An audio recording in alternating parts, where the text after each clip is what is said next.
kapalnya 1 sampai 2025. Agak canggung, agak absurd bahkan. Kalau PL-nya di tahun 25, misalnya contoh kasus PL-nya 100, padahal ACC kalian atau PL 1, 2, 3, 4 kalian baru 10, 20, 30, 40 misalnya terus menerus sampai tahun ke-25, berarti kapalmu yang 20, yang tadi 100 tadi, masa hanya menangani 10 misalnya dalam tahun pertama, 20 misalnya tahun kedua, 30 tahun ketiga. Artinya kapalmu lebih banyak kosongnya. Jadi seperti saya diskusikan di kelas, cari cara. Ya, penentuan hitungan itu tidak harus 25. Cari misalnya PL 5, desain kapalnya. PL 10, desainkan kapalnya. Sampai PL 25. Artinya kapal itu tidak hanya satu, lebih dari satu. Nah, salah satu cara pengadaan kapal tidak harus bangun baru. Nah, bangun baru bahkan cenderung lebih dihindari. Nah, bangun baru memang baik kalau sifatnya memenuhi regulasi. Bangun baru baik kalau misalnya bisa segera dapat, bisnisnya sudah dapat. Bisnis kita sudah settle, ya kita bisa bangun baru karena sudah dapat pasarnya. Kita sudah dapat learning curve-nya. Tapi kalau kita belum dapat apa-apa, bangun baru, apalagi di dalam negeri, risikonya besar. Kita akhirnya bisnis itu bisa lewat. Kapal kita nggak selesai-selesai, apalagi di dalam negeri. Ya, jadi banyak pilihan prakteknya, mereka bikin dengan cara bekas, beli dulu, bekas dulu, udah dapat marketnya, dapat sense-nya, dapat bisnis prosesnya, mereka lebih bagus, mereka bersaing, baru dapat market besar, baru beli kapal baru. Nah, tetapi itu prakteknya ya. Perusahaan hari ini akan menjelaskan gimana caranya, bagaimana kita menyewa kapal. Siapa? Ananda bisa nggak lebih besarin ini? Skalanya bisa dibesarin nggak? Oke, terus bisa lebih besar lagi nggak? Mulainya dari besar sudah ya? Iya, Prof. Oke, lanjut. Jadi kalian perlu tahu bagaimana menyediakan kapal. Jadi kapal itu ada dalam pasar yang sudah ada terjadi atau tersedia atau sudah di pasar. Tersedia artinya dia eh, sudah ada operasionalnya. Kita sebut spot market. Spot artinya spot itu ya titik-titik nafta itu kan spot itu. Lanjut. Contohnya yang lagi isu sekarang itu kan kapal Gum Sunoro yang lagi rame katanya, awak kapalnya kebanyakan semua India, padahal penyapis, ya kan? Nah, itu sebenarnya kapalnya dari semua level, level atas ya di onboard management ya, level menengah dan level bawah itu jumlahnya ada 26, ada yang kadang 21, itu ada 6 orang Indonesia kok. Hanya memang mereka di bagian bawah ya. Nah, tidak yang high management maupun medium management. Nah, itu terjadi karena kenapa? Kapal Gum Sunoro itu menurut saya dari 200 300 hari dia melakukan operasi working days, itu sebagian besar hanya untuk melayani kapal kargo-kargo Indonesia, paling hanya 70%, 30%-nya kosong. Sehingga kapal itu kita sebut idle ya, kosong 300 itu dari ya itu sisa 30%, dia sewakan ke orang lain. Jadi kapal itu akhirnya disewakan ke bendera Singapura. Nah, itu kapal itu Gum Sunoro itu membawa kargo ke Singapura. Yang kedua, kapal itu juga sebenarnya sumber pendanaan, nanti kita belajar, itu sudah kita belajar itu nanti, itu sumbernya dari orang lain juga. Kalian sudah tahu tuh ekuitasnya tidak hanya PIS, ekuitasnya juga adalah pinjaman dari bank yang 0% bunganya, kalian sudah belajar. Juga dari ekuitas-ekuitas bank yang lain, jadi ada merger beberapa bank, sehingga pemilik modal utama mungkin sekitar 60% ya, PIS itu 40-an, mereka yang menentukan si manajemen, siapa yang mengelola, supaya pinjaman PIS itu bisa kembali. Nah, salah satu yang mereka mengelola memanfaatkan annual carrying capacity kapal itu, yang 30% kosong, ya mereka sewakan ke orang lain. Nah, Tim manajemen itu nanti kita belajar juga itu nanti dia memilih kapal tergantung dia, di mana rutenya, harganya, yang penting dia bisa lebih murah dan ditetapkan oleh pemilik kapalnya, tidak semuanya peace gitu. Nah, artinya bahwa kapal itu bisa kita sewakan untuk kita menyewa. Jadi pilihan menyewa itu sekali lagi adalah pilihan-pilihan jangka pendek. Pilihan membangun itu jangka panjang. Ya, jadi tadi Prosat bilang beberapa kapal dalam hitungan bisnis kalian, kalian bisa memilih memilih bangunan baru kalau itu bisnis jangka panjang. Jangka pendek, pola-pola jangka pendek, penyediaan jangka pendek harus dengan cara-cara jangka pendek. Ya, berulang-ulang saya kasih tahu ini. Contohnya, cara penyediaan kapal dengan jangka pendek bisnis kita, market kita yaitu dengan cara sewa. Nah, jadi cara sewanya itu adalah melibatkan pertama pemilik barang. Aku butuh kapal untuk mengangkut kargo dengan volume tertentu dari A ke B, forward. Backwardnya enggak urusan saya itu. Nah, dalam konteks si Gumsunoro itu, dia dia apa ketika pergi dan pulang itu ada masalah gitu. Jadi dia ketika pulangnya ya, forwardnya dia bawa sesuatu ke Timur Tengah, pulangnya dia bawa kargo gitu supaya terpenuhi ya. Nah ini samping saya istri saya nih ya, pesawat ini sebagai supir ngurus-ngurusin. Nah, jadi melibatkan pemilik kargo. Lalu setelah itu melibatkan, oh ya, Pak Saud butuh kargo ya, butuh kapal ya, iya saya ada kapal Pak, itu masih kosong Pak, tapi tersedianya di Pelabuhan Tanjung Perak, dia bulan November sampai Desember kosong Pak. Oh saya pakai aja deh, 1 bulan aja Pak ya. Oke 1 bulan Pak Saud, silakan. Nah itu artinya melibatkan charterer dan owner ya, yang menyewa sama pemilik kapalnya. Dan juga bisa juga pemilik barang. Kadang-kadang pemilik barang itu dia nyewa setahun, ya dia nyewa kapal orang lain, lalu kargonya belum tersedia, kapal yang sudah dia bayar selama 1 tahun, yang ada kosongnya 2 bulan, daripada dia bayarin biaya-biaya itu dia kasih ke orang lain itu disewakan, itu memungkinkan, ya. Lanjut. Nah, mekanisme ketika orang sepakat untuk melakukan penyewaan kapal, biayanya itu atau operasionalnya adalah demikian, ada 4. Pertama, kita harus pertama itu mendatangkan kapal itu ke loading voyage. Jadi loading voyage itu artinya membawa kapal ke wilayah loading port. Jadi misalnya kapal kita di mana? Tanjung Perak, Rosaut. Oke.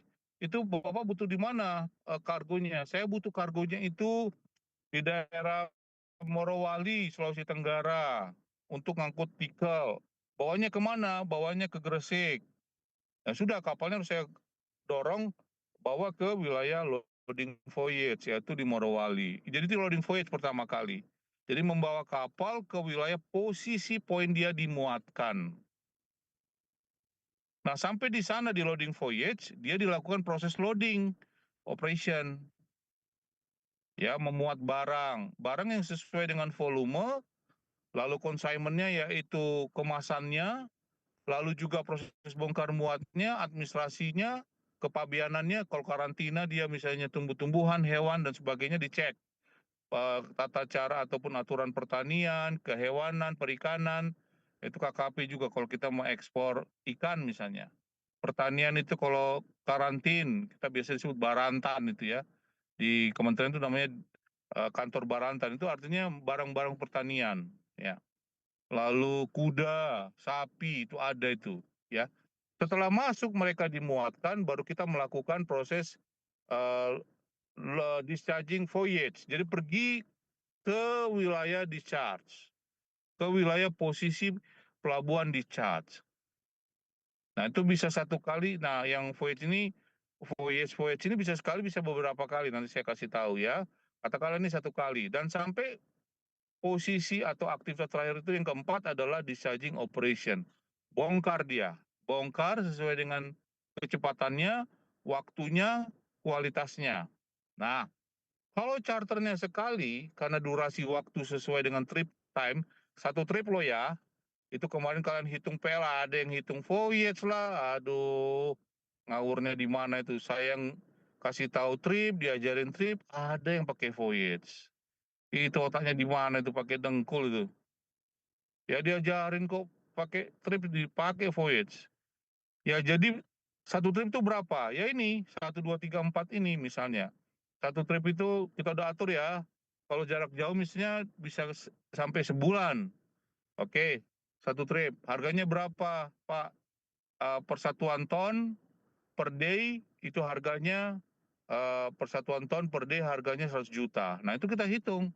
Sampai di posisi terakhir kalau misalnya on time dia dapat biayanya. Kalau tidak on time dipotong biayanya. Nah, itu saya hitung satu trip.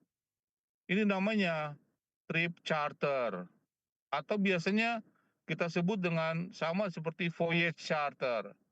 Kalau misalnya bolak-balik, nah sekarang kalau ada trip biasanya sekali, tapi kalau ada yang beberapa kali namanya voyage charter. Ya, ada yang ada waktunya tertentu, 3 bulan, 6 bulan, namanya time charter. Tapi kalau dia per tahun namanya annual charter. Ya, annual charter. Nah, charter tadi hitungannya tetap satuan hari. Oke. Artinya apa, Bro? Saya sewa 2 tahun, berarti 2 kali 365 hari. 2 kali 365 hari.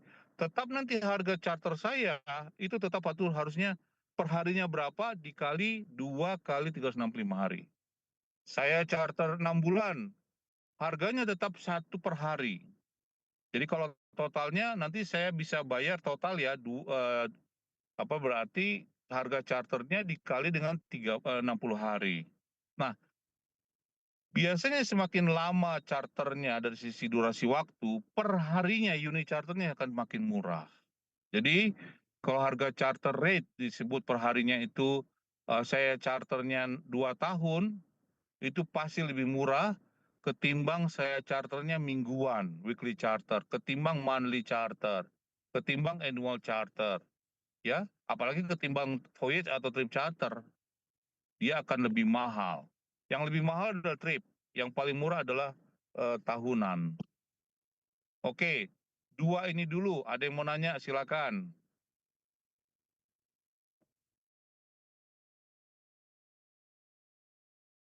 Bikin ini ya, angkat tangan ya kalau mau bertanya. Silakan. Materinya sudah ada kan? Sudah Prof. Saud kasih tuh. Kalau kamu mau baca-baca yang lain, ada buku-bukunya, silakan. Oke, ada silakan. Ada yang mau nanya? Siapa yang mau nanya? Oke, semua fotonya harus ada loh ya. WK. WK mau nanya? Udah paham? Ini Sudah, gimana Prof. sih WK ini? Sudah, Prof. Apa? Nggak ada? Belum. Ya, bagus. Mau nanya nggak? Bagus. Mana nih bawa fotonya bagus ini? Halo, bagus. Iya, Prof. Udah paham nggak? Ada yang mau ditanyain nggak? Masih belum, Prof. Oke, masih belum. Oke, lanjut. Lanjut, Ananda. Oke. Nah, dalam pengadaannya, cara meminjamnya ini. Ini kebanyakan proses peminjamannya seperti ini, atau proses interaksi uang-uangnya, atau peminjamannya, ataupun nanti proses transaksinya. Jadi ketika charter itu dia bisa mendapatkan kontrak kerja, lalu dia pergi ke ship owner company, biasanya charternya itu udah punya surat kontrak dari pemilik barang. Saya misalnya dapat kontrak angkut batu bara dari Satui misalnya, atau dari Berau menuju Gresik. Ya, Gresiknya tuh KD-nya tuh di KD-nya Siam Terminal Multipurpose Port di KD 2 itu ada batu baranya di situ. Minggu lalu saya ke sana dengan tamu kita dari Malaysia. KD 2 panjangnya itu sampai 220 meter. KD 2-nya itu mulai mulai dari sisi barat sampai ke timur. Nah, KD 2 itu dia banyak untuk dari KPC. Nah, itu Berau. Nah, dia dapat terus dia sewa kapal. Kapalnya tongkang 330 feet. Nah, lalu si pemilik kargonya, yaitu ada seperti kayak pembangkit listrik di Gresik untuk kegiatan bongkar batu bara, pakai batu bara di Gresik itu, dia charternya dapat itu, lalu dia minta sewa kapal, pemilik kapal tongkang 330 feet. Nah udah, kita sepakat nggak? Satuannya biasanya harga kargo itu sekarang kalau nggak salah 1 ton itu 70-80 US dollar. Kalau saya charter kapalnya itu 6-7 dolar, 10%-nya per ton. Jadi kalau saya pakai 330 ton, nah itu berapa? Ya itu kita bisa hitung ya per hari loh ya, per hari. Lalu kasih berapa hari. Nah, lalu setelah itu charter ship owner company ini biasanya kalau jangka panjang atau dia misalnya butuh uang, dia butuh untuk bangun kapalnya, dia minjamkan ke bank. Jadi dia minjam uang ke bank, nanti duit yang dia dapat dari charter tadi itu dia balikan uangnya ke bank ataupun ke lender yang lain. Bisa ekuitas 123 atau ke debt 123, termasuk CPR kredit dan ke leasing. Nah, modelnya seperti itu. Ini namanya model back to back. Jadi kalau ship owner dapat barang atau dapat duit dari charterer, dia bayarnya ke belakangnya, kalendernya, yaitu back to back. Karena ship owner posisi di back, di belakangnya charterer, dan kasih lagi ke back, yaitu di lender. Itu namanya back to back. Oke, ada yang mau nanya tentang ini? Silakan.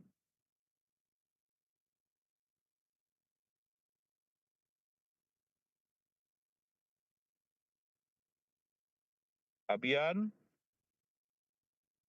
mana fotomu Abian? Lagi ngapain kau? Udah, Prof. Lagi Ya, dapat, Prof. ini si bagus ngapain kok fotonya freeze nih ya. Saya nggak mau lihat foto freeze ya. Kalau saya lihat foto freeze, saya keluarin kalian ya. Belajar ya, jangan saya lihat foto freeze. Oke, ada yang mau ditanya Abian? Ada? Belum, Prof. Belum, back to back, paham ya? Oke, lanjut. Ananda. Nah, sekarang Incoterms, ini International Conditional Terminology, terms. Jadi ini contoh, ini sebenarnya ini tahun 2020 contohnya maksud saya. Sebenarnya sekarang itu sampai 2000 Incoterms 2025 ada. Yang keluarkan dari UK, kadinnya UK, International Chambers of Commerce, ICC. 2026 ada. Jadi intinya ini nama-nama, itu kode. Itu X, W itu EX, itu X word. Ya, itu artinya, ini kita lihat pelaku-pelakunya, dari kiri ke kanan ya. Jadi di situ, kalau kalian lihat itu, works stabil, maintain bahasa Inggris ya. Jadi posisinya misalnya X work, ini artinya, ini yang sebelah kiri ini kayak gudang, kayak produsennya. Lalu di tengah itu carriers, works, carriers, terus ada kapal, ya, lalu ini mungkin pakai river, sampingnya on board kapal, lalu sampai ke border, arrival, lalu sampai ke terminal, destinasi, sampai ke ujung final consumers. Nah ini prosesnya memang kita lihat tuh satu arah, ya, ke forward, ya, forward. Jadi ini satu arah memang, tapi sama. Jadi artinya kalau yang ex-work itu artinya pemilik barang hanya kasih barangnya sampai di tempat dia produksi. Pemilik barang kasih di situ, tapi yang ngangkut itu yang membelinya dari tempat ex-work itu sampai ke tujuannya. Dia ngurusin semua. Ya kapalnya, ya konsolidatornya, ya sampai destinasinya, sampai surat-suratnya dia ngurusin.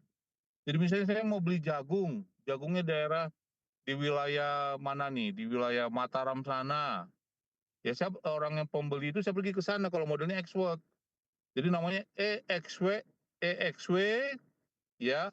Lalu tertulisnya Lembar Barcelona. Itu artinya saya membeli atau ada harga pengangkutan dari tempat saya ngambil barang sampai ke tujuan saya. Ya, jadi kalau namanya FCA, coba tolong cari. Abian, coba tolong cari nama mau di sini. Apa kepanjangan FCA itu? Coba cari. Ada nggak di sini? Sudah ada sih itu, tapi dia nggak mau mikir. Apa namanya itu? FA. Coba cari. Kelompok FCA. Ada yang bisa kasih tahu apa itu kepanjangan FCA? Cari, cari. Ayo. FC apa? Free carrier, sudah ada itu. A-nya apa? Halo? Free carrier. Waduh.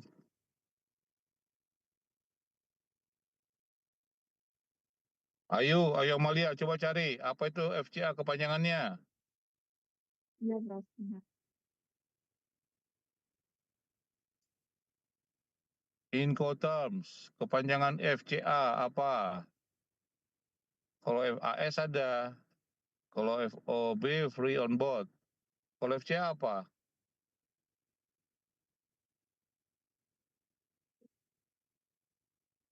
Benar itu, Prof. Free carrier. Ya, ada yang bilang sebut juga free carrier alongside, tapi disebut free carrier. Kalau kita lihat di sini ya, jadi saya itu yang tadi saya pembeli itu ngambil saya punya barang itu di tempat konsolidasi. Kalau kalian lihat di sini ya kan ya. Jadi tempat konsolidasi. Artinya atau saya sama seperti saya tidak mengurusin bawa angkutan dari tempatnya pabrik sampai ke tempat konsolidasi loh ya. Nanti konsolidasi saya yang ngangkut. Itu free carrier. Jadi bedanya dengan X-Work itu sampai ke tempat pabrik saya ngambil, gudangnya pabrik. Kalau free carrier itu saya ngambilnya tempat konsolidator. Jadi untuk angkutnya ke konsolidator, pembelinya itu nggak bertanggung jawab. Berarti yang ngurusin siapa? Yang penjual. Kalau free alongside, yaitu artinya alongside ship itu artinya mirip-mirip sebenarnya, tapi kadang-kadang di Amerika Latin kan lewat sungai, lewat inland water, ya, lewat domestik. Jadi misalnya ada ikannya dari wilayah Maluku Utara menuju ke benua dulu, benua ke Surabaya, saya ngambil di Surabaya doang gitu loh, yang pembelinya. Nah, free alongside, pokoknya itu tangkapnya fishing zone-nya di daerah Maluku Utara ya. Terus saya hanya ngambilnya di wilayah Surabaya, Perak. Itu namanya kita sebut dengan TTC FAS. Terus harganya saya bikin $20 per ton. Itu artinya bahwa saya melakukan bisnis model FAS di Pelabuhan Tanjung Perak. Harganya per tonnya untuk ngangkut $20. Nah, sekarang yang keempat itu warna atau kelompok F namanya FOB, free on board. Free on board artinya bebas sampai ke atas kapal. Bebas sampai ke atas kapal. Jadi pembeli itu tahunya kargonya itu sudah dikapalkan di atas kapal, di Palka. Jadi mulai dari gudang, sampai konsolidator, sampai pelabuhan, sampai di atas kapal, yang ngurusin, yang bayarin, yang tanggung jawab adalah penjual. Pembeli hanya ngurusin berarti biaya trip atau biaya voyage ke wilayah dia, lalu bongkar muat di pelabuhan tujuan, lalu customs atau administrasi di pelabuhan tujuan, sampai ke wilayah tujuan di final consignee dia. Itu FOB. Nah, model-model ini banyak di Indonesia. Eksportir kita malas mau mengurusin kapal. Dia hanya ngurusin sampai ke atas kapal. Tapi yang ngurusin ketika dia ekspor itu adalah orang lain. Ya, yang ngurusin orang lain. Yang ngurusin adalah pembeli. Biasanya seperti gini terjadi karena yang danain adalah pembeli, yang mendanain semuanya. Jadi kalau misalnya FOB $450.000, Port Dominican Republic, misalnya Perak Dominican Republic, itu artinya dia beli kelapa yang dikapalkan harus lewat Pelabuhan Tanjung Perak, misalnya disebut TPS, Dermaga KD Domestik 250 sampai 350, disitulah di kapal datang, kapalnya dia memuat seluruh kapal-kapal kokoa itu ataupun head kokoa, kepala batoknya kelapa, lalu nanti dia membawanya dengan free on board sampai ke Dominican Republic. Artinya saya hanya bawa kelapa saya sampai ke TPS KD Internasional di nomor 150 sampai 250. Di situ saya kasihkan, lalu nanti pembeli saya yang kokoa yang ngurusin sampai Dominican Republic. Itu namanya FOB. FOB. Saya melakukan seperti itu karena pembeli saya yang ngurusin semua angkutan pengapalannya sampai ke negara dia. FOB itu namanya. Jadi kita nih coklat, ikan, karet, sawit itu modelnya FOB, banyak FOB. Akhirnya gara-gara ini kita kapalnya diurusin orang lain, kapal asing lah akhirnya yang dominan. Itu FOB. Sekarang kita masuk ke grup CFR, CAIF, CPT, dan CIP. Itu kita lihat contoh-contohnya ya. Itu grup C. Ini artinya cost and freight. Artinya coba kita lihat, yang modelnya biru itu adalah yang tanggung jawab, yang bayar itu pembeli, yang penjual, penjual, seller. Berarti mulai dari pabrik, angkutan menuju ke konsolidasi, sampai ke terminal, sampai ke kapal, itu yang ngurusin dia. Tapi sama seperti FOB ya. Nah, lalu ketika dia kirim ke sana itu ada bagi dua. Ya, biasanya kalau freight untuk namanya CFR ya itu didanai oleh si penjual kalau freightnya berarti sampai ke tujuan, jadi shipping company sampai tujuan ya. Tetapi ada bagian-bagian tertentu itu juga dibayarin oleh si pembeli. Misalnya kalau layanan untuk pendinginan, misalnya untuk layanan untuk misalnya pembersihan di atas kapal, ada bagian-bagian tertentu, porsi tertentu, kita bagi dua antara pembeli sama penjual. Nah, kalau CIF itu cost insurance freight, itu CIF. Artinya cost untuk bawa angkutan, insurance-nya, kargonya sama freight itu dibayar oleh penjual. CIF itu kalian bisa lihat ya kan contohnya. Tapi sisanya dibayar oleh pembeli. Kalau CPT yang tadi itu carriage pay to. Jadi dia hanya bayar sampai ke carriage tapi sisanya bagi dua memang. Ada bagian yang transfer sama ini dia bagi oleh pembeli. Memang agak sedikit kombinatif di wilayah yang C ini. Demikian juga CIP, Carriage and Insurance Pay to. Jadi dia hanya membayar untuk carriage-nya, insurance-nya yang dia bayar. Sisanya dibayar oleh pembeli. Itu modelnya yang si grup C.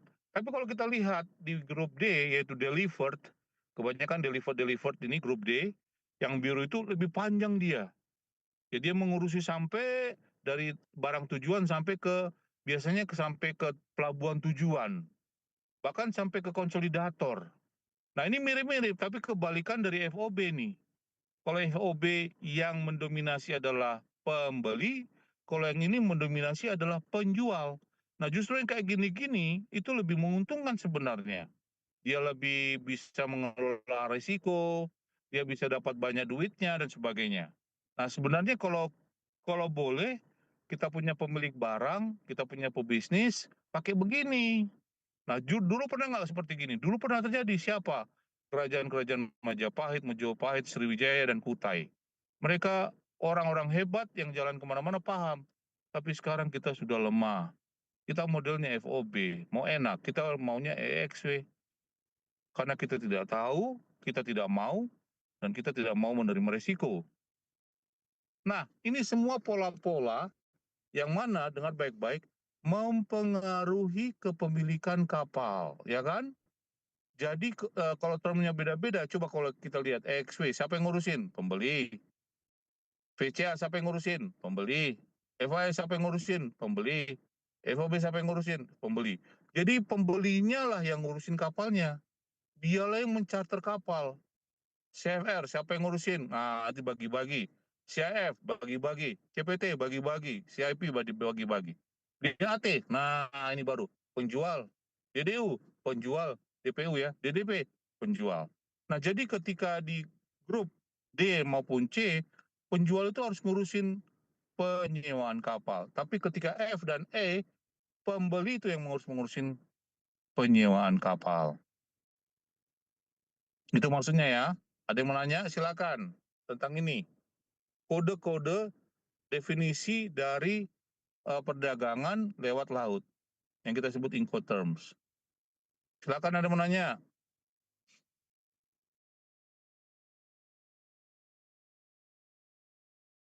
Nggak ada, lanjut. Nah, ini sama saja yang kota lagi tadi. Lanjut, pembagian tanggung jawab. Tipe lanjut. Nah, sekarang untuk itu sekarang ada 4 tipe penyewaan kapal.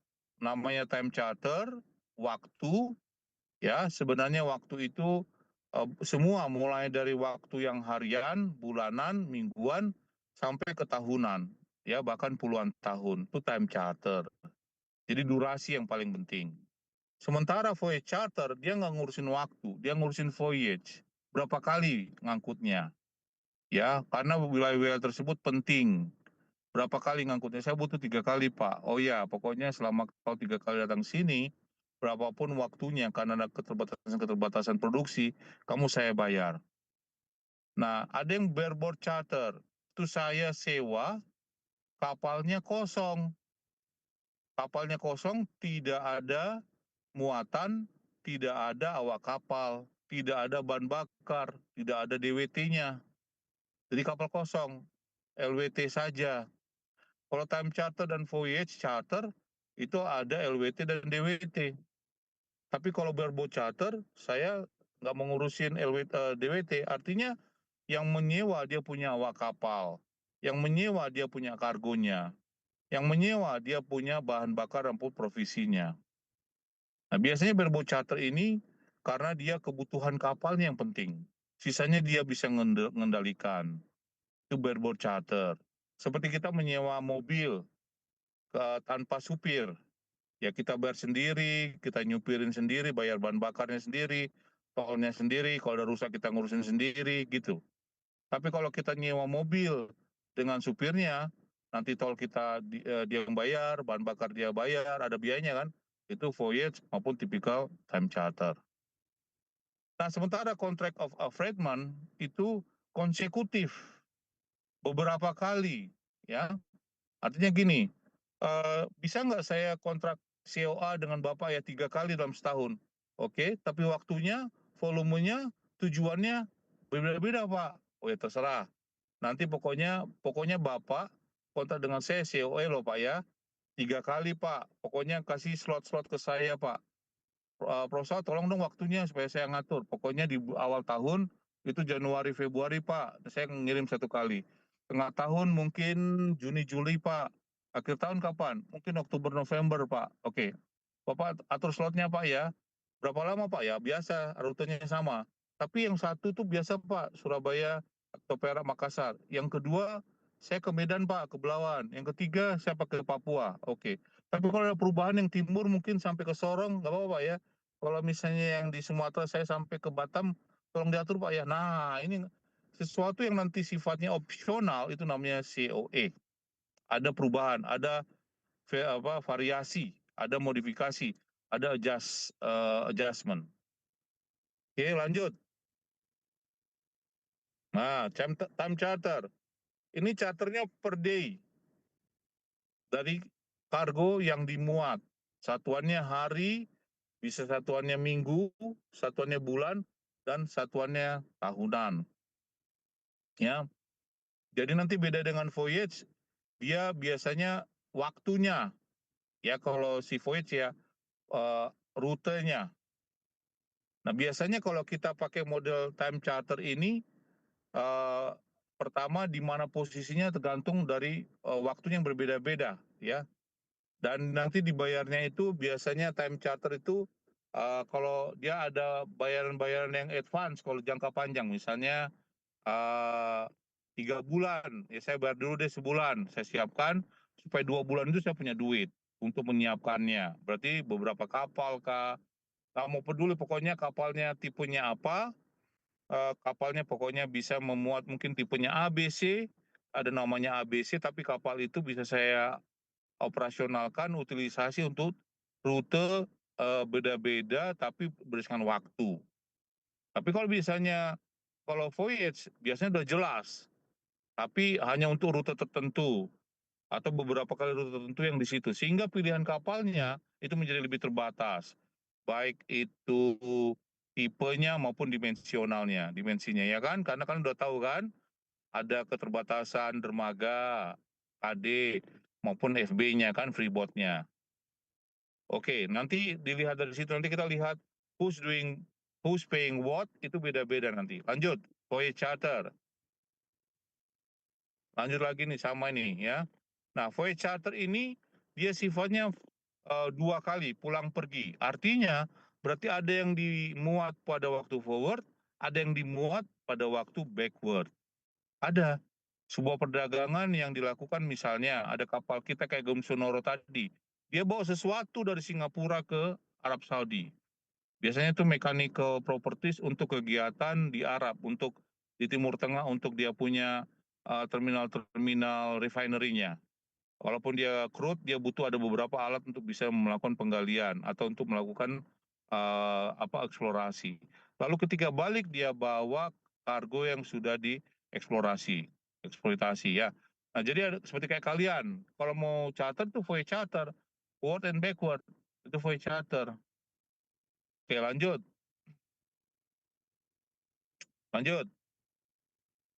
Nah, bareboat charter itu kapal kosong. Kapal kosong yang tanpa ada awak kapal, tanpa ada kargonya, muatannya atau payloadnya, tanpa ada provisinya, kosong kapalnya. Ya, lanjut.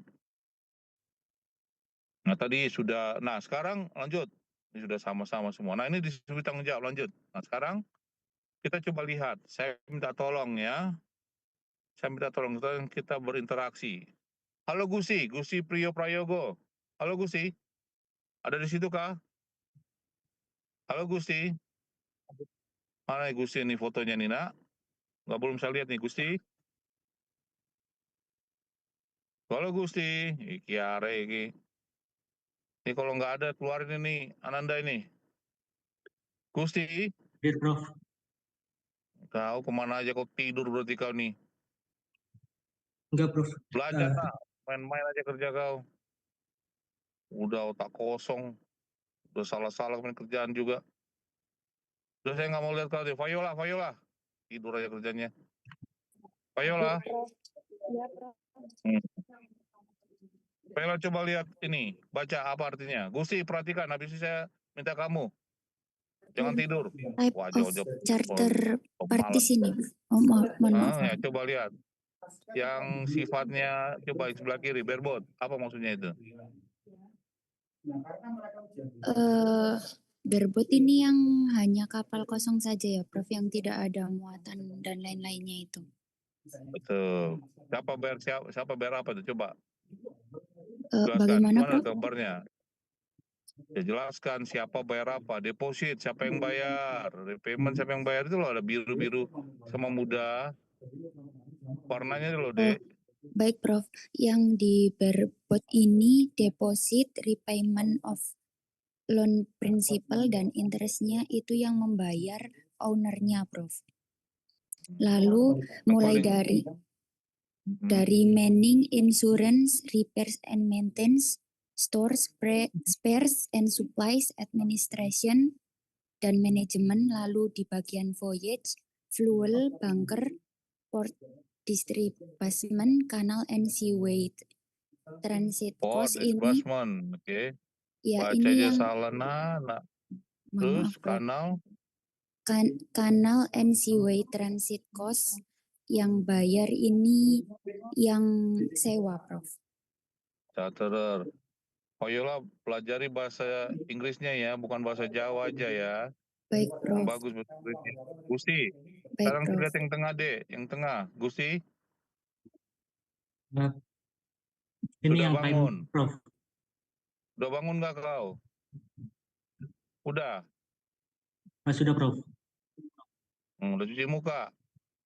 Sudah, Prof. Nah, sekarang lihat yang sebelah tengah apa itu? Siapa bayar apa? Ini yang time charter itu untuk kapital sama operatingnya itu yang bayar itu dari pihak owner. Habis itu untuk voyage itu dibayar sama yang pihak charter, Prof.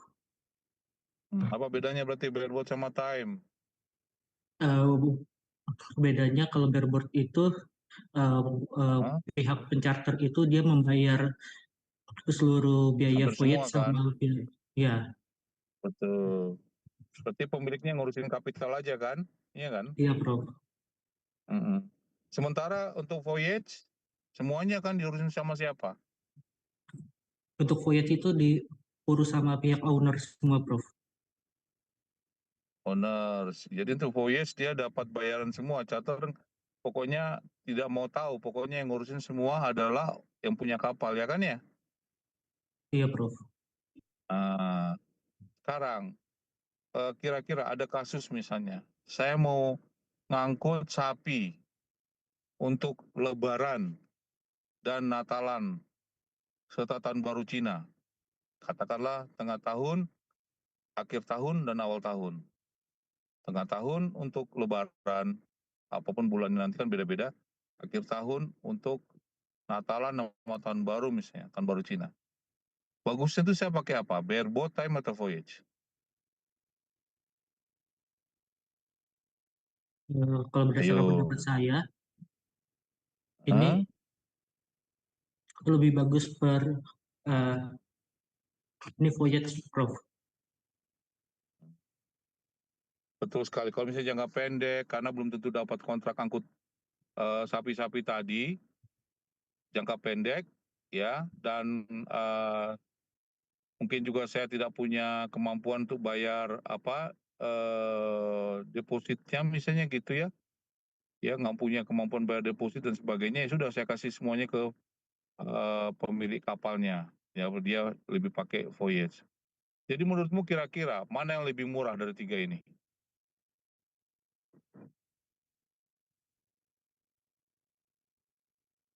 Kalau berdasarkan jangka pendek itu yang voyage Prof.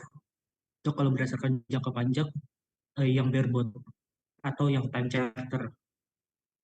Hmm. Artinya cara yang paling murah itu adalah kalau saya pencharter itu yang paling kurang saya bayar. Yang kalau voyage kan nggak ada tanggung jawab saya kan, voyage ya nggak? Time udah ada kan? Yang kedua kan? Ya nggak? Ada, yaitu di posisi mana? Di posisi voyage saya bayar ya kan ya? Iya Untuk Prof. charter ya. Nah, tapi setelah di bareboat justru saya bayar dua kan? Operating sama voyage ya kan? Iya. Nah, jadi kalau mau kerjanya simple, pilih voyage. Lalu mau ada bisa kerja, time. Tapi kalau mau lebih kerja lagi, artinya banyak orang yang bisa bantu saya, ada punya pegawai dan saya punya pengalaman ya, pakai bareboat. Ya, paham? Mending nggak balas lagi, udah mengantuk lagi. Sekarang, Juan Rajendra, ganti. Juan, Baik, Prof. ya misalnya dalam perjalanan, saya pakai kapal-kapal yang saya charter party untuk time charter. Rusak kapalnya, propeller hilang. Siapa yang ngurusin? Siapa yang bayarin? Kalau dari awal kesepakatannya adalah time charter, untuk urusan itu yang bakal bertanggung jawab dari pihak owner, Prof. Owner ya, time charter. Coba kau lihat. Kenapa? Karena urusan repair and maintenance ya. Iya, Prof. Urusan owner gitu ya. Baik, Prof. Oke, betul. Seperti kayak kita sewa mobil. Kalau sewa 2 harian, ya kalau ada rusak-rusak berat, ya diurusin sama pemilik ya kan. Tapi kalau konteksnya tentang bahan bakar, tol, segala macam yang urusan kita lah. Tapi untuk perawatan bulanannya, supply-supply-nya, bayar-bayar STNK-nya itu kan pemilik mobil yang bayarin, bukan kita ya kan? Ya nggak? Oke Juan, sekarang kalau misalnya ada kenaikan bahan bakar dan ada kenaikan biaya pelabuhan karena ada demo, itu siapa yang bayarin? Itu tanggungan siapa? Kalau saya pakai time charter. Kalau kesepakatannya masih sama, yaitu time charter untuk biaya untuk bahan bakar dan masalah port yang menanggung yaitu pihak charter, Prof. Oke, sama ya. Oke, makasih Juan. Lanjut Ananda. Nah, ini lebih detail lagi. Lebih detail lagi, saya minta tolong cewek sekarang ya, Setia Rahmania Riyadi. Halo, Setia Rahmania Riyadi. Iya, Prof. Baca nak, tadi tuh bahannya mana? Ini, cost comparison. Coba, kamu lihat, kamu coba berikan ulasan. Apa bedanya yang voyage, time, sama bareboat? Silakan. Iya, baik, Prof. Untuk ulasan cost comparison-nya itu Yang keras dikit untuk suaranya, jangan lemes-lemes. ya, Prof. Untuk depreciation, interest on capital finance charges, terus insurance sama mohon maaf Prof, saya ulang. Depreciation, interest on capital finance charge itu di voyage charter, time charter sama bareboat charter itu diurus oleh semua pemilik. Terus di kedua yaitu insurance on hull or machinery itu diurus oleh pemilik pada voyage charter sama time charter. Tapi pada bareboat charter itu diurus oleh pemilik ataupun penyewanya atau charternya. Terus untuk expenses yang ketiga yaitu survey classification, itu pada voyage charter dan time charter itu diurus sama pemilik, namun di bareboat charter bisa pemilik ataupun charternya. Lalu untuk maintenance dan repairing itu diurus oleh pemilik pada voyage charter dan time charter, namun pada bareboat charter sendiri itu diurus oleh charterernya. Begitupun juga expense heading expense heading yang general cost, stock supply crew, crew match, sama loop oil itu pada voyage charter dan time charter itu diurus sama pemilik, pada bareboat charter diurus sama charterernya. Lalu untuk Oke, sekarang freshwater ganti. itu Ganti nak sekarang. Ganti Baik, Prof. Jeremia, Terima kasih. Jeremia sekarang. Ganti Jeremia. Halo Jeremia. Ini kelihatan Iya, kayak Prof. lemes-lemes ini. Jeremia, Ya, Prof. mana fotomu? Ya, silakan lanjut. Apa itu Kemudian setelah dibilang untuk yang freshwater pada voyage charter itu yang bertanggung jawab adalah owner. Kemudian pada time charter itu bisa owner maupun charterer. Dan untuk Ya. bareboat charter itu charterer, Prof. Kemudian untuk yang fuel oil dan harbor dues itu yang bertanggung jawab pada voyage charter adalah owner. Kemudian pada time charter itu ada charterer dan bareboat charter itu yang bertanggung jawab adalah charterer, Prof. Kemudian sekarang ganti deh. Ini sekarang yang berubah atau ganti yang sama-sama. Saya minta siapa? Larasati. Silakan Larasati. Halo Larasati, kau di situ kah? Halo. Hadir, Prof. Ya, silakan. Ini ada dua-duanya nih ya. Or-ornya. Silakan baca. Untuk yang loading charge, discharging charge, stowage charge, cleaning of holds di voyage charter itu dibiayai oleh owner atau charterernya yang menyewa.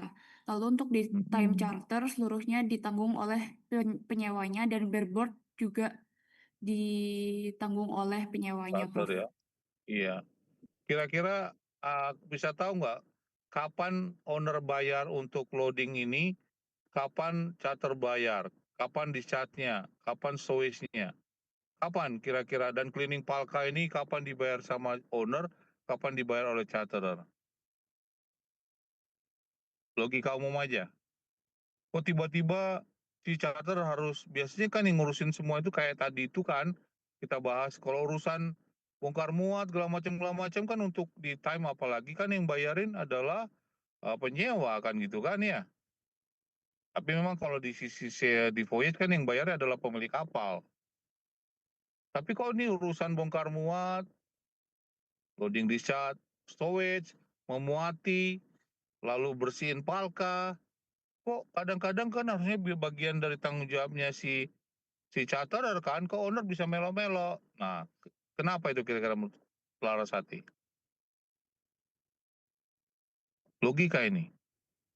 Mungkin kalau menurut saya berdasarkan dari perjanjian awal, Prof, untuk pembagian biayanya seperti apa?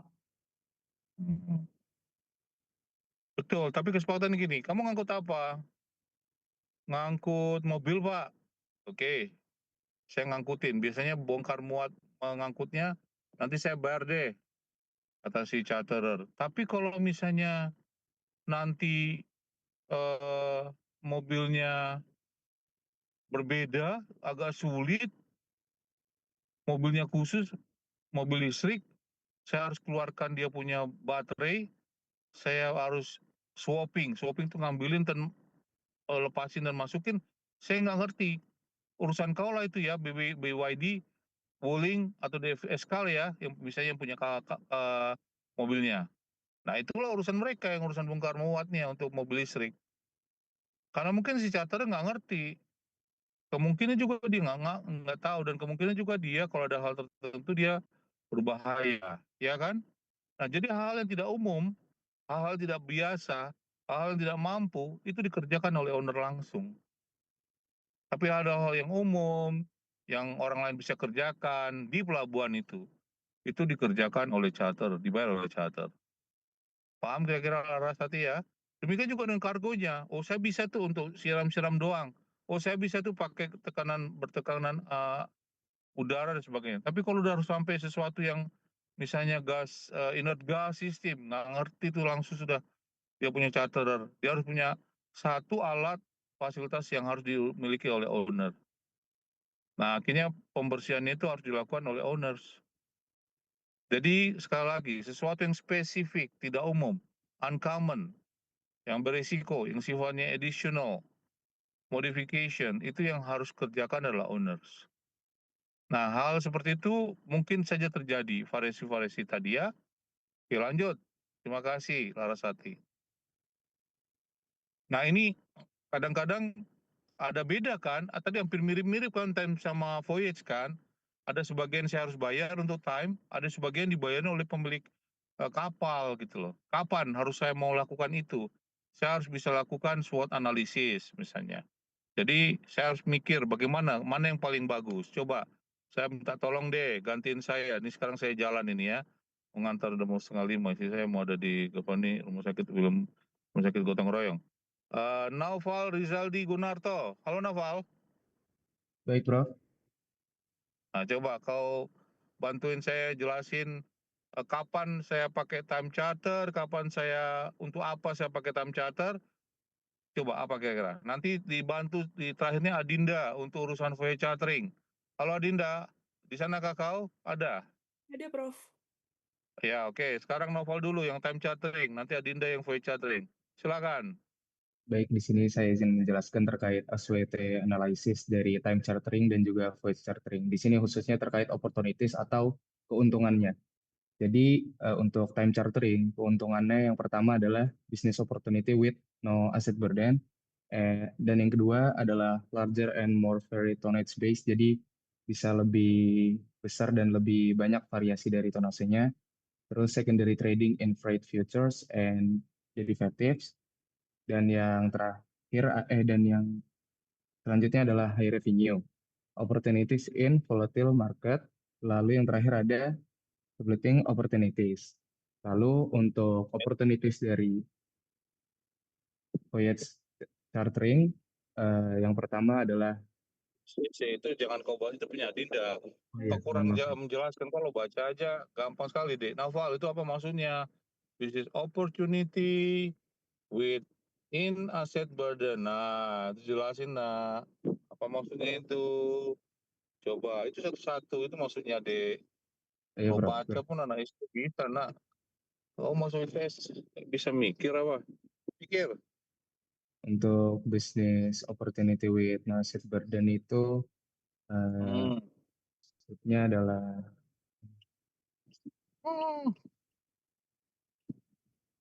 Gimana? Apa bedanya? Tadi kan kita udah belajar time charter dengan voyage charter. Time itu durasi, nggak lihat lokasi, ya kan, bebas. Yang penting waktunya. Kalau voyage ada waktu, ada jelas. Dia paham itu kapalnya, pemilik kapal kan, makanya dibayarin semua. Kalau time kan beda-beda, ya kan? Iya nggak? kalau Logikanya kan di gitu. ya, Prof. Coba kau jelasin. Untuk yang opportunities yang pertama dari business opportunity with no risk burden itu maksudnya adalah peluang bisnis di time chartering itu kita eh, bisa bebas daripada beban biaya asetnya, Prof. Nah, ada tambahan-tambahan kan kalau pakai time charter kan dia bebas tuh, ya nggak? Kan nggak perlu tambahan alat macam-macam. Oke, lanjut. Agak benar, tapi ada tambahan yang lain. Silakan.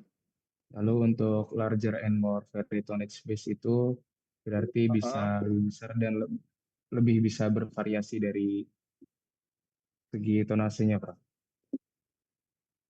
Betul. Jadi kalau lebih besar, ada variasi-variasinya juga. Kadang bisa naik turun, lebih sifatnya variabel di dynamic. Kita lebih bagus pakai time. Itu maksudnya kan. Lanjut. Apa itu secondary trading? Kalau secondary trading ini gimana? Ayo. Untuk kontrak Tadi itu. yang jangka panjang. Gimana kontrak apa? Saya bisa ngontrakin lagi ke orang lain. Hmm, Jadi saya pemilik kapal first trading. Nanti setelah saya sewa, saya bisa sewain lagi kapalnya karena mungkin kapal saya atau perdagangan saya tidak penuh, masih ada kosong, ya kan ya? Bisa iya, nggak Prof. seperti itu? Namanya secondary trading. Nah tadi wartawan ada nanya ke saya, Prof Saud bisa nggak? Bung Sunoro kok bisa disewain orang lain? Saya bisa karena namanya time charter. Itu kan kapalnya PIS, betul. Tapi kan dia dari 365 hanya 200 ngirim ke Indonesia. Iya ya bro, iya 150 kemana? Ngapain? Suruh ngopi-ngopi dia? Kan enggak, harus bayar dia. Nanti semakin banyak dia punya trip, semakin banyak annual carrying capacity kan lebih bagus ya kan? Ya enggak? Nah itu Iya, namanya Prof. kita pakai time charter. Itu namanya secondary trading. Nah, oke lanjut. Lalu untuk yang selanjutnya high revenue opportunities itu Ah, berpeluang untuk mendapatkan pendapatan yang lebih tinggi di kondisi pasar yang sedang bergejolak atau sedang naik, Prof. Nah, gimana? Logikanya apa?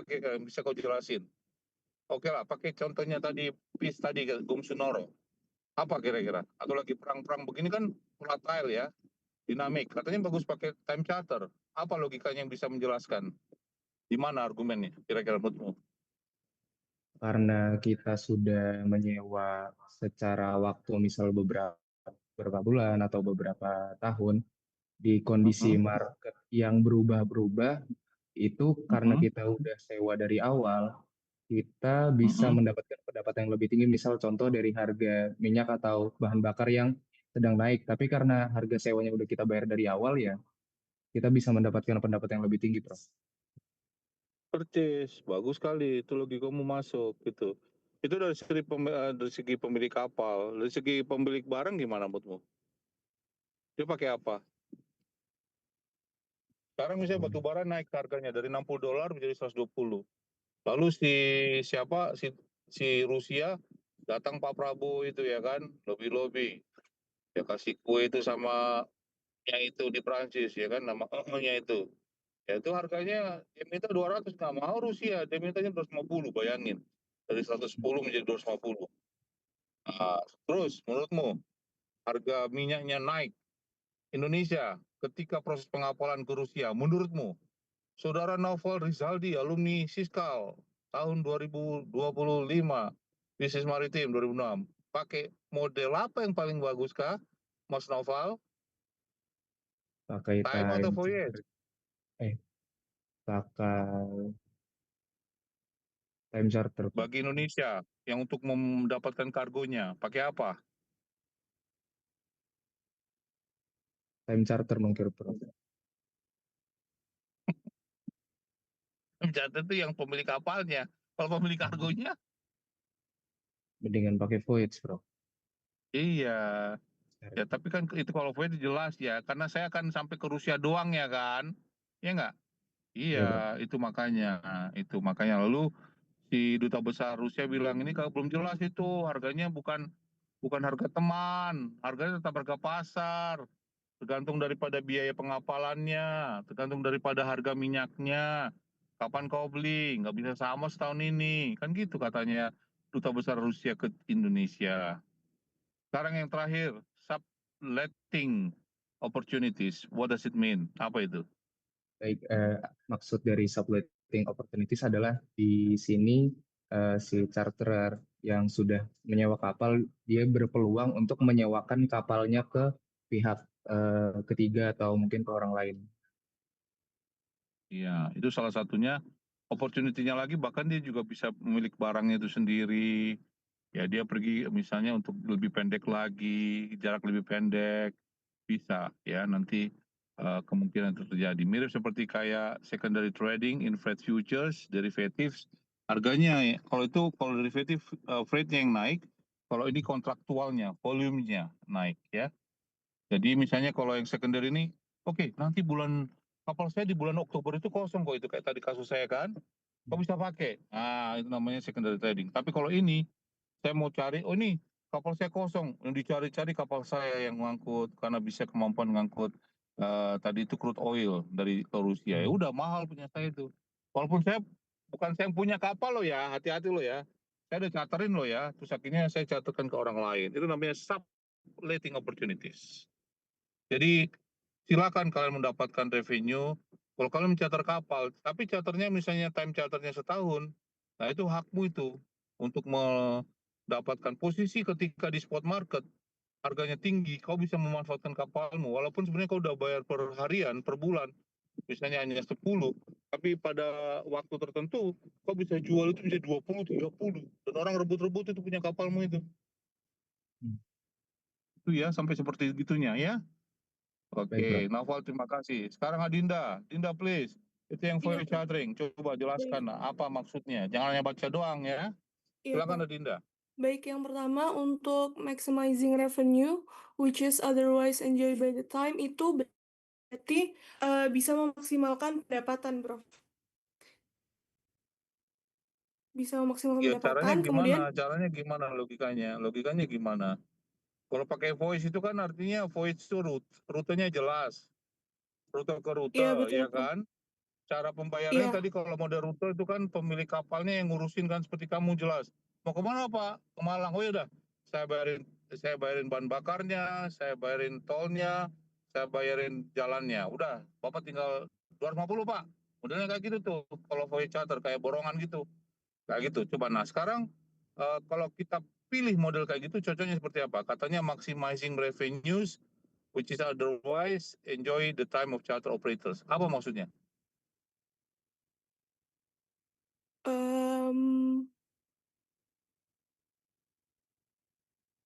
Yang lain mikir ya, yang lain.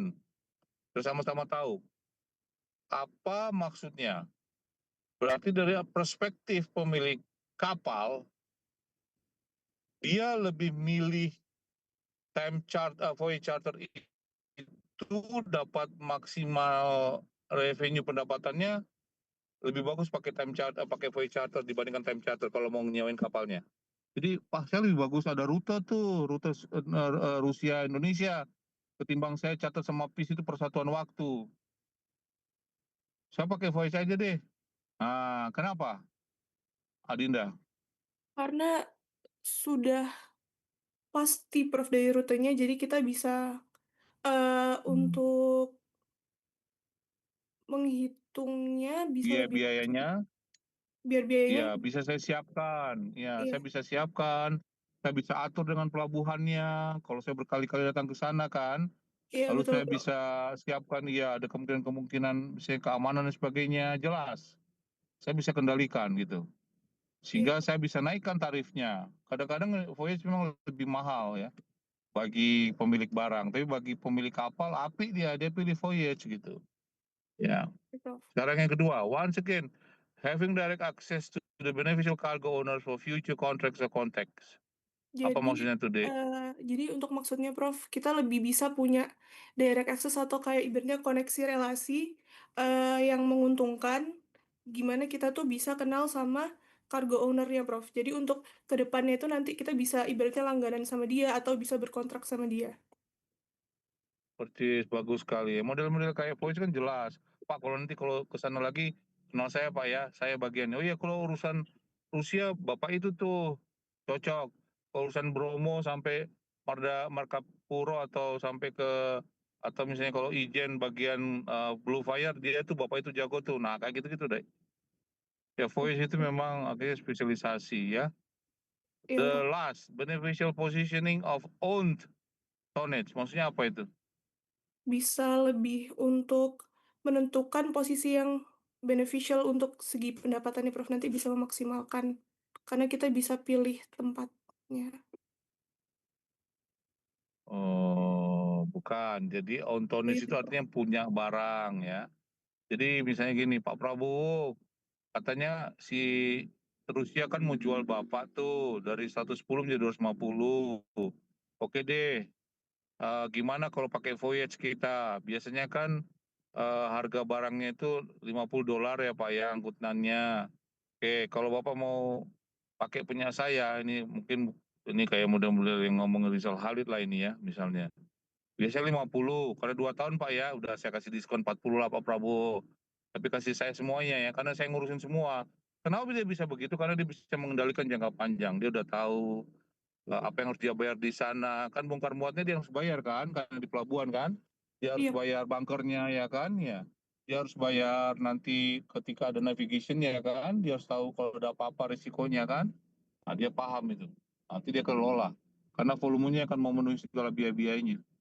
Nah, dia bisa langsung ke pemilik barang tuh. Itu si model voyage. Ya. Baik, Prof. Itu terima kasih Adinda. Oke, ada yang nanya, ada yang mau nanya silakan. Pusat buka pertanyaan sekarang. Sekarang intinya seperti itu. Tapi kalau ada yang mau nanya silakan. Saya nanti lanjut. Tinggal berapa lama lagi masih jam ini. Silakan yang lain. 30 20 menit lagi ya kita ya.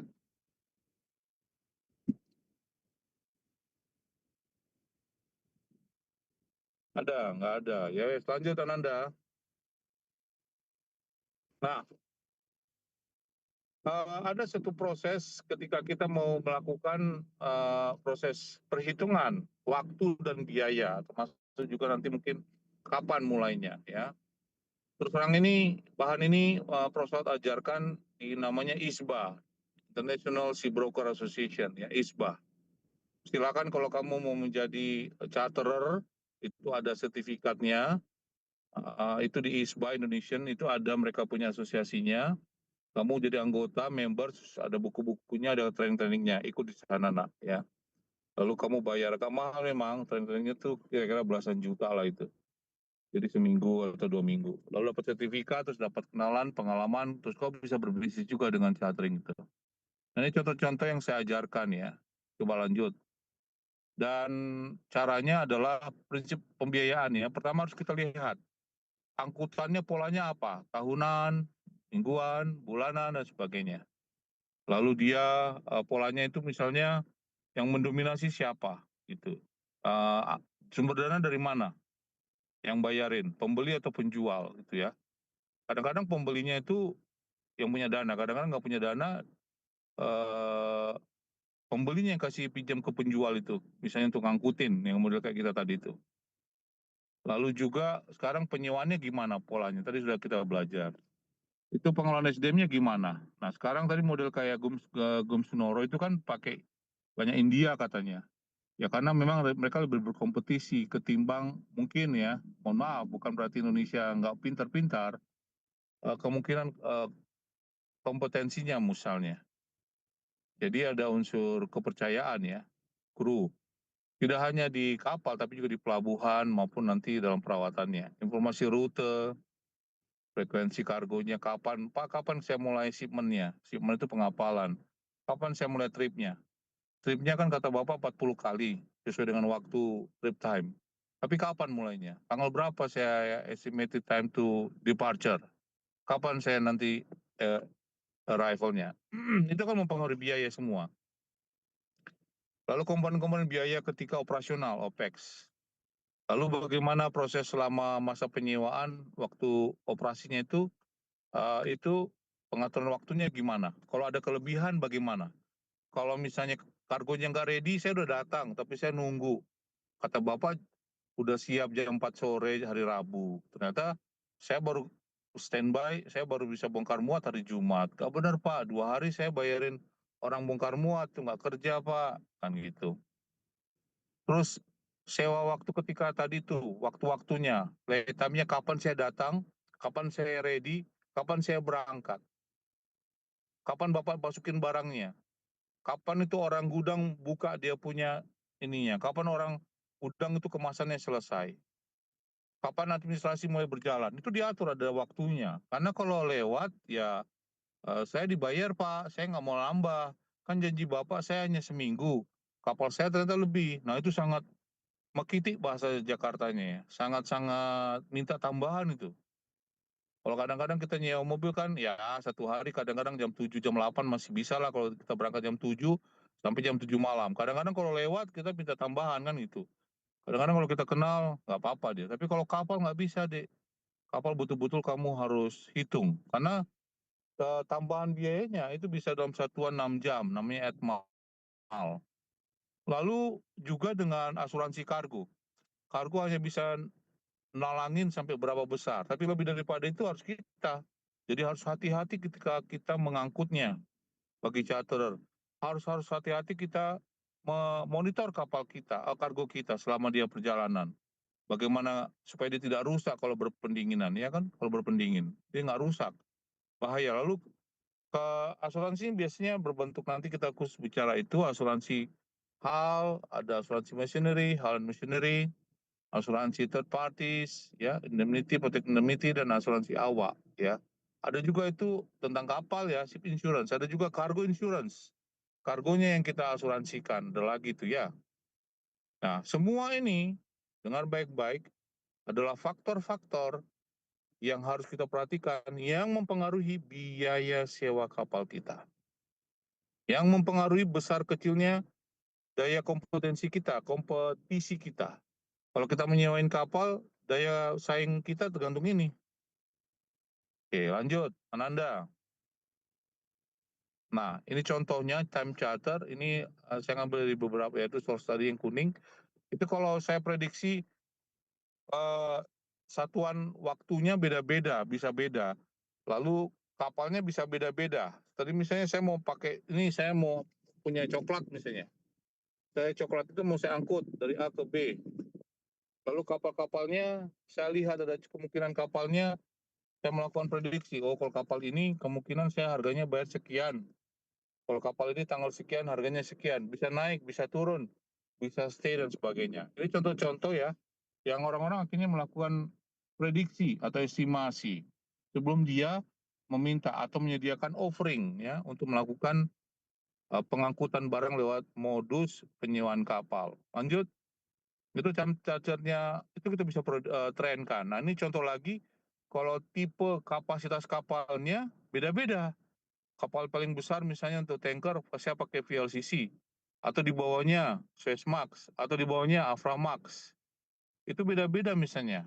Saya bagusnya pakai mana?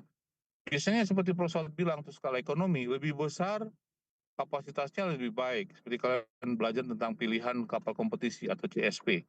Tapi kadang-kadang kan, apalagi dengan kondisi saat ini, kondisi misalnya di Selat Hormuz itu ada masalah, ya kita harus cari kapal lain yang mungkin lebih kecil, lewat jalur lain.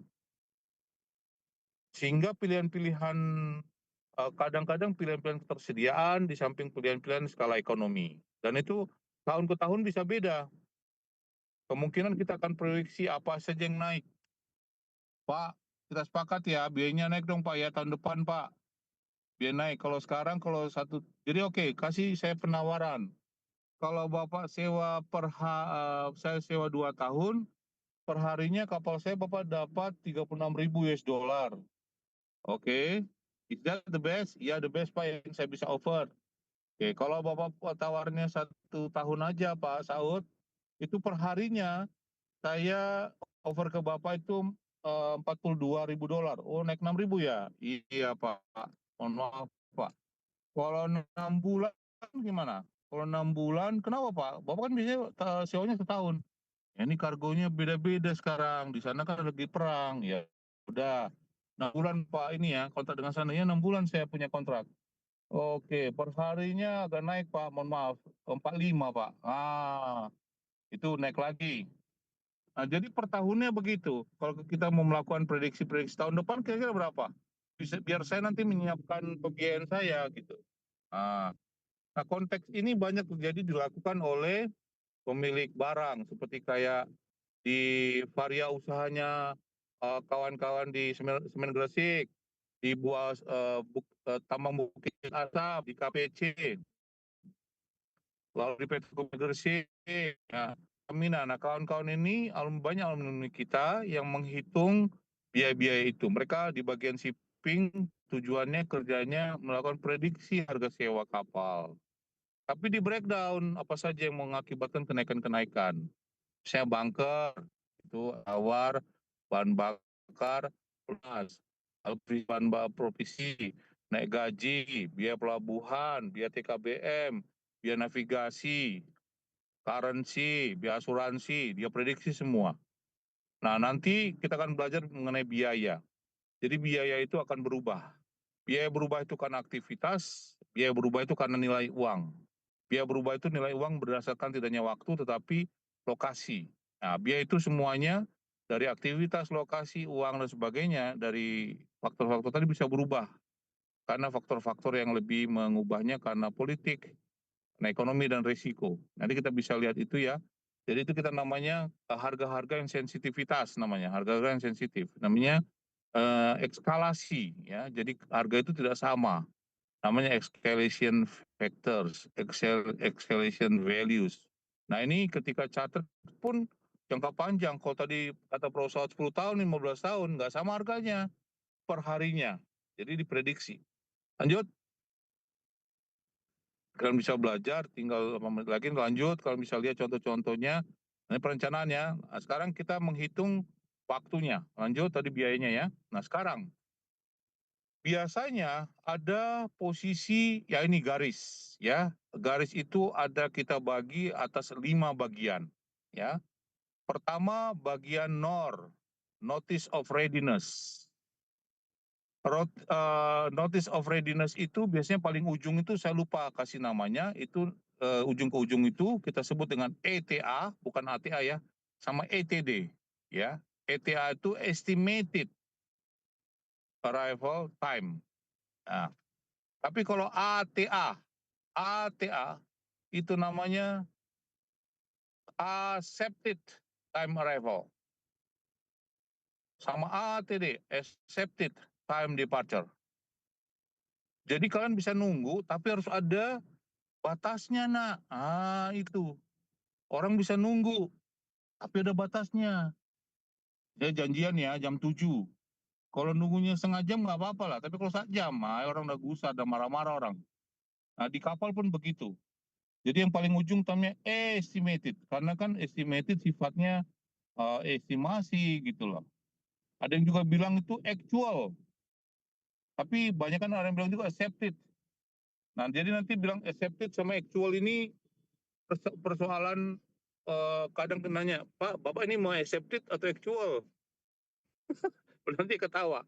Ya udahlah, untuk sementara actual aja Pak. Ya kalau kita sementara ini ada accepted Pak, janganlah Pak, pokoknya accepted aja. Kalau actual kan bebas Pak, tergantung kondisinya. Nah, untuk belajar, pokoknya kita pakai kata yang paling harus imperatif, itu kalau boleh itu adalah accepted. Ya, accepted, supaya kita memenuhi. Setelah dapat accepted, itu nanti arahnya baru kita sebut dengan pada posisi notice of readiness. Jadi notice of readiness itu adalah kapan kapal saya datang dan siap untuk melakukan bongkar muat atau muat lah.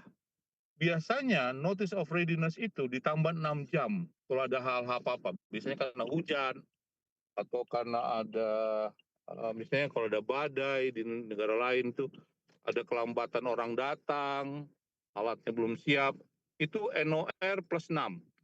Ya. Kapal saya datang berting, sudah ready, habis unmooring, sudah siap itu. Misalnya kalau saya datang jam 12 pagi, berarti 6 sore tuh kapal saya harus siap. Barang itu kalau dia bilang NOR jam berapa Pak? Jam 12. Waduh, berarti saya harus siap jam 6 sore itu barang saya. Itu namanya NOR plus 6. Nah, lalu setelah NOR plus 6, itu adalah kapalnya paling cepat kapan langsung dia bergerak? Langsung dia buka palka, lalu ada orang yang geng, namanya geng itu satuan orang yang siap untuk mengendarai crane, untuk menjadi teli yang hitung-hitung, dan untuk melakukan proses misalnya pemasangan kontainer di bawah, pemasangan kontainer di atas, yang melakukan sling yang kita sebut itu tadi ya, dan menghitungnya. Itu namanya all fast. Ada lagi ya, jadi itu. Lalu setelah itu kalau dalam konteks ini kebetulan contohnya, Profesor kasih contohnya yang punya Pertamina yang dulu saya pernah hitung, lalu sudah pasang hose connect untuk melakukan pembongkaran minyak dari tangki kapal ke tangki di terminal. Hose connection, dipasang itu hose connectionnya. Di international connection itu ada diameternya, ya, ada yang 110, 210, 200, ya, 20 sentian, 30 sentian, dimasukin hose, lalu melakukan proses bongkar muat, namanya commencing, loading, or discharging. Setelah itu waktunya selesai, namanya completed. Setelah selesai semua dicek, volumenya sesuai diukur, ada misalnya ditambahkan lagi biaya atau audit, orang betul-betul sesuai tidaknya, lalu kalau kurang ditambahkan, jangan dilepasin dulu, ya. Lalu kalau udah selesai semua, baru dilepas, namanya hose disconnect. Kalau di alat tuh ya sling dilepas, ya dijauhkan. Jadi tidak boleh dibawa lagi, dia udah berpindah, hose disconnect. Lalu setelah itu persiapan-persiapan, kapal udah siap, udah dibayar, dan semua sudah selesai, baru dia unberthing, jalan dia keluar. Nah, ketika dia jalan keluar, sampai kapan dia bisa departure, namanya accepted departure. Mungkin nunggu ini, nunggu itu, belum datang pandunya, belum datang alatnya, belum datang misalnya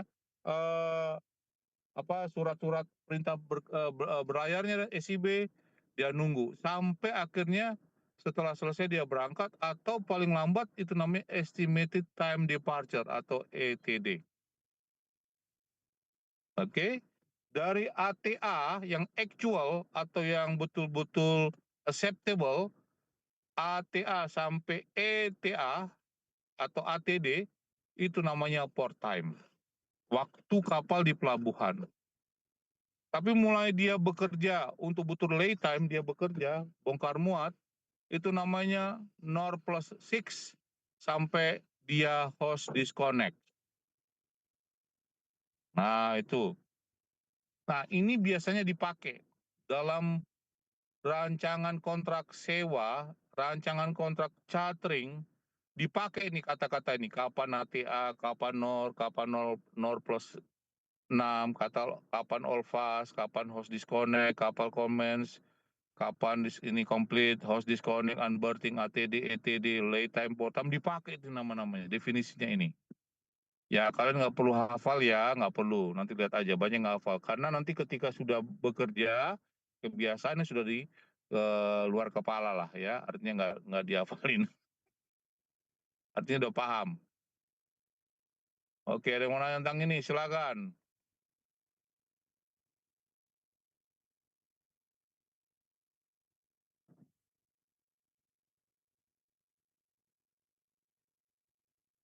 Oke, lanjut Ananda. Lanjut, sama aja nih, lanjut. Ini kontainer. Itu jual beli tadi, kalian belajar persis ya, lanjut. Saya salahnya ditambah di depan. Lalu ini lay time tadi, lanjut. Oke. Ini contoh klausul lay time ya, kalian belajar, lanjut. Lanjut. Nah, ini lanjut, tadi contoh-contohnya, nanti kalian belajar ya. Namanya semua dalam waktu. Sekarang demurrage deh, lanjut terus. Lanjut. Nah, sekarang demurrage. Demurrage gini, apa itu demurrage, Prof? Demurrage itu kalau ada kelebihan waktu. Jadi semua rancangan tadi, ya, ETD, ATD, ETA, ATA, itu semua port time, lay time berubah. Nah, kalau berubahnya harus ada penalti, namanya demurrage. Nah, kebanyakan makanya saya minta jangan lambat, jangan telat, on time, sebelum. Itu tujuannya adalah mengurangi demurrage. Lanjut. Nah, demurrage ini biayanya mahal, ya. Demurrage itu terjadi kalau kita modelnya CFR, FOB, yaitu kebanyakan karena bayangkan dalam satu ujung ke ujung forward departure, forward dan backward, 2 pelabuhan kan, forward POL, POD, backward, POL, POD, ya. Itu kalau masing-masing ada terjadi keterlambatan, banyak kali klaimnya ya kan, 4 titik, ya kan banyak sekali. Jadi merugikan, jadi tidak efisien, merugikan biaya ke logistiknya kepada pemilik barang dan bahkan yang pembelinya akhir ya kan, yaitu masyarakat, tambah mahal barangnya, ya kan. Lanjut. Nah contoh ini misalnya, saya pilihannya mau pergi di terminal nih, saya bawa barang nih. Misalnya saya bawa saya bawa kendaraan, saya bisa turunkan di dermaga Jamrut Utara, saya bisa turunkan di Gresik nih, saya bisa turunkan di Maspion, saya bisa turunkan di GIP, BMS, saya bisa turunkan di punyanya Spill, ya kan, saya bisa turunkan, tapi tidak boleh kontainer, karena kontainer khusus misalnya mobil itu. Bisa ada 3, A, B, C misalnya. Lay time-nya tuh masing-masing itu lebih tinggi yang punyanya A. Ya, karena dia lambat mungkin. Waktunya menunggu 8 jam di situ. Yang lain nggak waktunya acceptable lah. Bertingnya waktunya lebih merah-merah itu banyak, itu yang paling tinggi. Discharge-nya time lebih mahal juga yang A. Ya sudahlah, kalau saya total semua, akhirnya lebih mahal yang A, waktunya tambah. Kalau saya pergi ke A, mungkin dekat dengan kota, tapi lambat kerjanya, Prof. Saya tambah mahal ke situ. Oke lah, saya pergi ke B, agak jauh memang dikit, tapi murah. C, lebih jauh tapi bagus, Prof. Ya sudahlah, kalau daripada saya habis waktu saya 1 hari 2 hari, saya lebih bagus pakai ini. Mahalnya paling berapa sih? Kalau saya 1 hari, saya kerugi 1 miliar, Prof. Kalau saya jauhnya berapa sih itu? Jauhnya hanya paling 8 jam, Prof. Ya sudahlah, itu aja 8 jam kita belani lah, 8 jam jauh-jauh. Sehingga akhirnya pemilik barang itu harus bisa melakukan analisa demurrage. Pemilik kapal pun begitu, sekarang udah milih-milih. Sehingga tadi yang saya sampaikan ke kalian, hati-hati, kalian harus betul-betul milih terminal yang baik. Pilih yang demurrage-nya rendah, pilih yang sesuai dengan kondisi kapal kita. Supaya kapal kita nggak bayar macam-macam. Nah, ketika kalian sebagai penyewa kapal disuruh pergi oleh charterer, kalian menyewa kapal, penyewa kapalnya mau nyewa, tapi kapalnya di satu wilayah yang bikin demurrage tinggi, penyewa kapalnya bilang, Pak, ke pelabuhan sana. Saya bilang, lupa, hati-hati, jangan situ, aduh Pak, kalau situ saya lambat Pak, orangnya begini, aduh, minta-minta lagi, saya mahal Pak. Jadi maksudnya Pak Satu gimana? Kalau ke situ Pak, demurrage-nya muncul, Bapak lo yang bayar, oh silakan tambahin. Nah poin itu dimasukkan. Asal ada bukti, ada fakta bahwa itu terjadi, itu dibayarkan kepada pemilik kapal. Lanjut.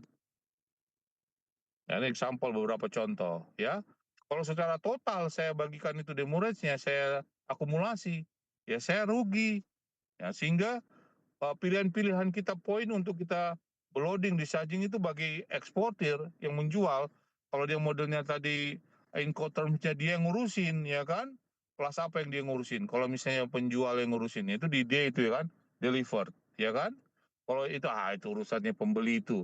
Biarkan yang pusing pembeli. Berarti kan di urusan F, ya kan? Di urusan F sama di C tadi, ya kan?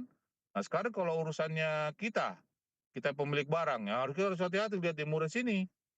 Itu. Lanjut. Terminal-terminal juga menyangkut. Nah, ini charter party, lanjut. Di charter party kita harus lihat, di contoh-contoh charter party ya. Itu dia modelnya kayak lihat ada di misalnya BIMCO, kalian pergi ke BIMCO.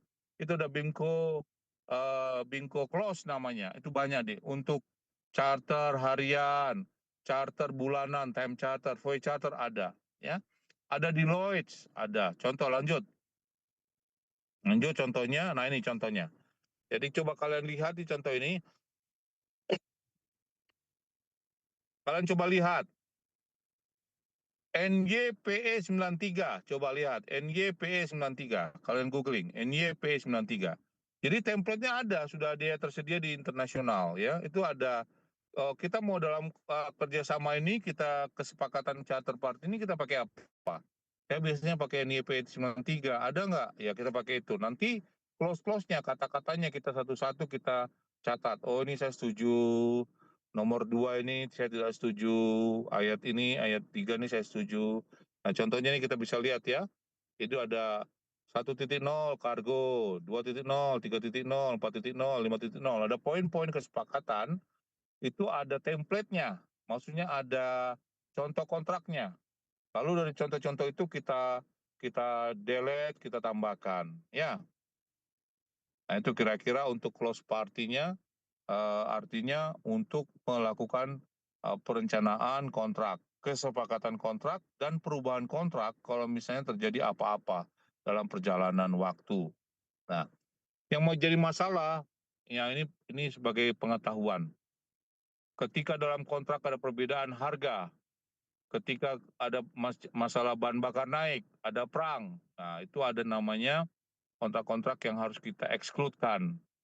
Harus ada catatan-catatan khusus. Tapi dalam konteks tertentu ada biaya yang harus kita simpan, namanya hedging fund. Jadi kalau kita kontrak 400.000, kita harus siapkan itu 100.000 untuk hedging. Kalau ada terjadi sesuatu yang supaya kita nggak bisa kendalikan, kapalnya itu harus jalan, kargonya harus jalan, 100.000 itu bisa dipakai. Asalkan betul-betul dengan kesepakatan dua belah pihak. Itu namanya hedging fund. Jadi hati-hati ketika kita mengangkut, itu tuh ada tuh hedging fund.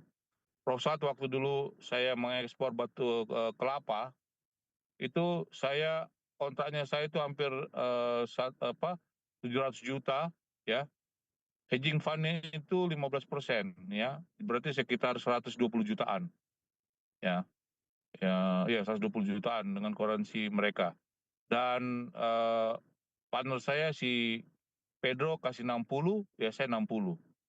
Harus siap-siap. Jadi kalau ada apa-apa, harus ada kerusakan, bla bla bla, kita harus bayar. Karena kan barang harus jalan. Kita nggak mungkin kita suruh nunggu. Nah itu hedging fund. Tapi kalau tidak terjadi apa-apa, uang itu nggak jalan. Jadi itu harus uangnya tapi itu udah di deposit di bank yang akan membayarkan di Dominican Republic, tapi disimpan dulu di bank saya, di Bank Indonesia, BNI. Nanti BNI punya koresponden bank di Dominican Republic sebesar yang sama, 125 juta, itu waktu 10.000, 12.000 dolar. Kalau ada apa-apa nih, kemarin yang udah 120.000 dolar kena 1.000 dolaran. Untuk ada beberapa, saya punya kargo yang rusak. Saya ada biaya-biaya penambahan untuk temperatur. Jadi itu tambahannya, ya. Nah itu namanya hedging fund. Itu biasanya diatur, siap-siap kalau dapat, karena nggak bisa kita kendalikan. Itu namanya hedging fund. Dan biasanya hedging fund ini memang menjadi konflik antar dua pihak, baik itu si seller maupun buyer dan juga pemilik penyewa kapal. Oke gitu dulu. Ada yang mau nanya silakan. Mohon maaf telat 10 menit. Ada yang mau nanya? Keluar lagi nih.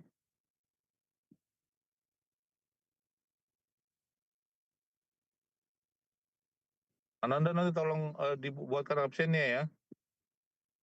Oh ya, baik, Ini Prof. yang hanya muncul 20 loh ya, 20 ya, saya nggak mau yang lain ya. Keluar-keluar Tadi itu jangan. ada yang Apa deh? kepencet keluar, Prof, untuk Viola tadi. Kenapa dia kepencet keluar dia? Dia memang sengaja keluar, dia malas belajar, biarin aja. Kalau itu nggak ada berarti dia harus sampai ini yang aja yang muncul ya semuanya ya. Baik, Prof. Oke, silakan ada yang mau nanya. Meriandi, tolong kamu resume apa yang kita pelajari deh secara singkat. Monggo, Meriandi. Baik, Prof. Hari ini kita belajar terkait Penyewaan kapal ya. charter planning dan itu tadi. Nah, yang pertama tadi ada menentukan sewa kapal, yang mana ada parameternya ada loading voyage, loading operation, discharge voyage, discharging operation. Lalu untuk skema umumnya itu ada pihak charter ke ship owner company sama ke lender. Nah, untuk ship owner yang bayar ke lender itu namanya model back to back. Lalu kita belajar tentang Incoterms, yang mana yang export itu pembeli ngambil dari produsen langsung. Untuk yang model F itu pembeli ngambil dari FCA, ya oke, lanjut. Untuk yang model D itu semua yang ngurus dari penjual, seperti itu, Prof. Terus kita belajar dan tipe-tipe penyewaan kapal, ada time charter, voyage charter, sama bareboat charter, sama contract of arrangement. Ya. Konsekutif ya, beberapa kali. Lanjut. Untuk di time charter itu bisa harian, bulanan, tahunan. Untuk voyage itu satu voyage, terus satu atau dua loading port atau discharge port. Untuk yang bareboat itu tadi nyewa kapalnya itu kosongan, hanya LWT saja. Nah, untuk yang bareboat yang urus itu yang diurus itu kapital itu pihak owner, operating voyage itu dari penyewa. Untuk time charter, capital, operating itu yang urus si owner, untuk voyage itu penyewa. Dan untuk hal-hal yang bersifat khusus itu yang ngurus si owner, bukan si penyewa. Lanjut ke proses umum estimasi dan prediksi tingkat harga. Itu prinsip umumnya. Coba ganti Merendi, coba. Merendi, sorry nak ya, saya ganti yang lain ya, supaya bisa lihat ya. Yang Lingga Ardana Pradipa. Halo Lingga. Lingga. Halo, Bro. Di situ kan? Ya, silakan. Lanjutkan, Anda. Apa yang kau pelajari, Dek? Untuk tadi kita pada bagian 4 tuh yaitu proses waktu dan biaya, yang dimana Prof sebut tadi yang mention yaitu ISBA. Terus yang itu ada indikator 1-8, yaitu ada pola pengangkatan, yang kedua ada pola penyewaan, yang ketiga ada pola pengelolaan SDM atau kompetensi, yang tidak hanya di kapal saja. Terus yang keempat itu ada informasi di setiap kapal, mulai dari kapan dia mulainya ataupun kapal dia arrivalnya di port loading.